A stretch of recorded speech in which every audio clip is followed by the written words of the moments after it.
एक समय की बात है, कुछ बच्चे इकट्ठा बैठ के शरारत कर रहे थे। तभी मुझे अचानक दूसरी तरफ दादाजी आते दिखे और बच्चे खुशी हुए कि दादाजी आ रहे हैं। बच्चों ने कहा, दादाजी दादाजी आप हमें कहानियाँ सुनाइए ना।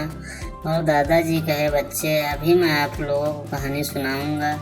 और दादाजी बताने लगे कि आप आज कौन सी कहानी सुनाओगे। बच्चे ने कहा, आप चाहे जो कहानी सुनाओ वही कहानी सुनाऊंगा। तभी दादाजी बैठ कर कहानी सुनाने लगे।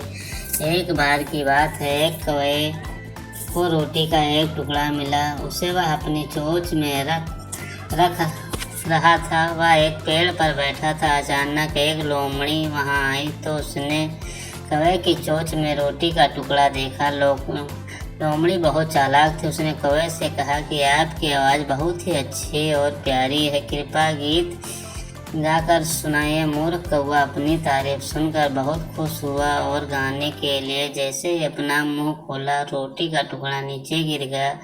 लोमड़ी रोटी का टुकड़ा उठकर भाग गए और कौवा मूर्ख बन गया। इसीलिए बच्चों, किसी के बहकावे में ना कोई तारीफ करे तो आप जान जाओ कि वो आपके कुछ पाने के लिए तारीफ करता है।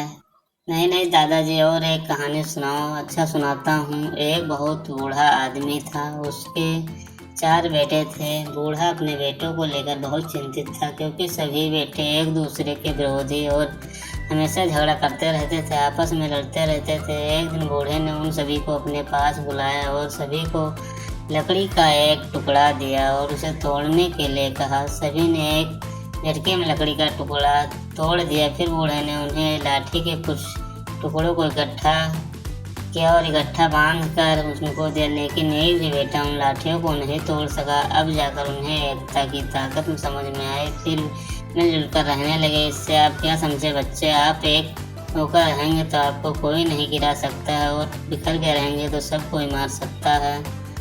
बच्चे खुश